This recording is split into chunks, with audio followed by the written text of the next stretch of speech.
कहानी के तत्वों के आधार पर चीफ की दावत कहानी की समीक्षा कीजिए। सबसे पहले हम लिखेंगे प्रस्तावना। चीफ की दावत भीष्म साहनी द्वारा रचित प्रमुख कहानी है। इस कहानी में उन्होंने मध्यवर्गीय समाज के खोखलेपन तथा दिखावटीपन को दर्शाया है। उन्होंने वैचारिक दृष्टि को कहानी का माध्यम बनाया। वह मध्यवर्गीय परिवार का अतरंग चित्र बहुत प्रभावी ढंग से प्रस्तुत करते हैं। अनुभूत सत्यों, विभाजन की त्रासदी, टूटते मानव मूल्य आदि के क्षेत्र में राजनीतिक हस्तक्षेप को उन्होंने मनोवैज्ञानिक, सामाजिक, पारिवारिक अनेक धरातलों पर जीवंतता के साथ उकेरा है। आज शिक्षित युग वर्ग अपनी माता पिता को बोझ समझते हैं। लोग अपनी सुख सुविधा के लिए अपने माता पिता को छोड़ देते हैं। चीफ की दावत एक ऐसी ही कहानी है जिसमें स्वार्थी बेटे को अपनी विधवा माँ का बलिदान फर्ज नजर आता है। अब जब भी हम कहानी की तात्विक समीक्षा करते हैं तो उसमें हम कहानी के 6 तत्वों को अपने उत्तर में स्थान देते हैं। तो उसमें सबसे पहला पॉइंट जो है वो है कथा वस्तु या कथानक। कथा वस्तु किसी भी कहानी का मूल आधार होता है। चीफ की दावत कहानी भीष्म साहनी की श्रेष्ठ कथा है, जिसमें वह मध्यम वर्गीय परिवार का कथानक लेकर चलते हैं। उसमें वह प्रदर्शन की भावना, आगे बढ़ने की चाह तथा उनके परिणाम स्वरूप मूल हनन का वर्णन किया गया है। कथा का आरंभ शामनाथ की चिंता से होता है। चीफ का आना कथा का मध्य तथा चीफ का माँ से मिलना और जाना कथा का अंत।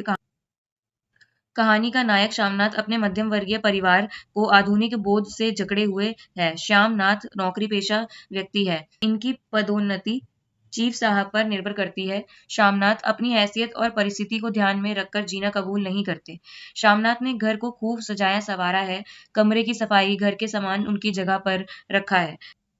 श्यामनाथ को चिंता यह है कि माँ को चीफ की नजरों से कैसे बचाया जाए, क्योंकि वह नहीं चाहता कि चीफ माँ से मिले।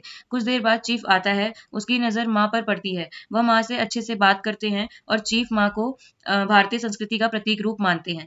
उन्होंने माँ से लोकगीत, लोक कला आदि के बारे में जानने की इच्छा जाहिर की और लोकगीत सुनने की इच्छा जाहिर की। माँ ने चीफ के लिए पुलकारी बनाने को भी हाँ कर दिया था, जबकि माँ असमर्थ थी। दूसरा है पात्र एवं चरित्र चित्रण। पात्र शिल्प का महत्वपूर्ण तत्व है। कहानी का आकार सीमित होता है। अंत इसमें पात्रों की संख्या बहुत कम होती है। चीफ की दावत में मूलतः 4 पात्र हैं: शामनाथ, उसकी पत्नी, माँ और चीफ। इसमें भी मूलतः संपूर्ण कथा शामनाथ और उनकी माँ के इर्द गिर्द घूमती है। बेटे की बेइज्जती न हो जाए, इस भाव से माँ कांपती रहती है। उधर शामनाथ अपनी स्वार्थ की पूर्ति के लिए माँ को मानवीयता रहित निर्देश देता है। उसके बाद तीसरे पे हम आएंगे। तीसरा है संवाद योजना। सफल कहानी में संवाद का उद्देश्य मुख्यतः संघर्ष की सृष्टि करना होता है, पर गौण रूप से संवाद एक पात्र की चारित्रिक विशेषताओं को भी अभिव्यक्त करते हैं। संवाद सदैव छोटे, प्रभावी, रोचक होने चाहिए। उदाहरण: माँ हाथ मिलाओ। पर हाथ कैसे मिलाती? दाएं हाथ में तो माला थी। घबराहट में माँ ने बायां हाथ ही साहब के दाएं हाथ में रख दिया। शामनाथ दिल ही दिल में जल उठे। देसी अफसरों की स्त्रियां खिलखिलाकर हंस पड़ी। चौथा पॉइंट है देशकाल तथा वातावरण।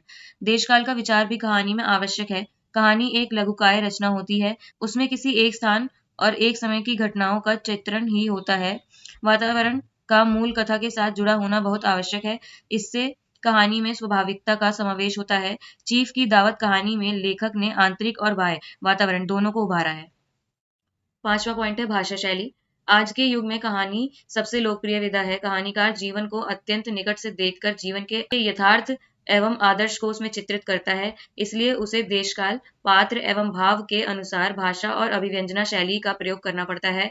कहानी की भाषा सरल, सुबोध एवं प्रभावमय होनी चाहिए। उदाहरण: माँ साहब कहते हैं, कोई गाना सुनाओ, कोई पुराना गीत, तुम्हें तो कितने ही याद होंगे। माँ धीरे से बोली, मैं क्या गाऊंगी बेटा, मैंने कब गाया। वाह! माँ मेहमान का कहा भी कोई टालता है। इसके बाद माँ चीफ को लोकगीत गाकर सुनाती है।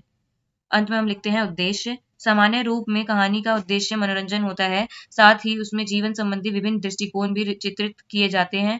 यह कहानी आगे बढ़ने की होड़ को दर्शाती है, किस तरह लोग अपनी संस्कृति को छोड़कर पश्चिमी संस्कृति में उलझते जाते हैं।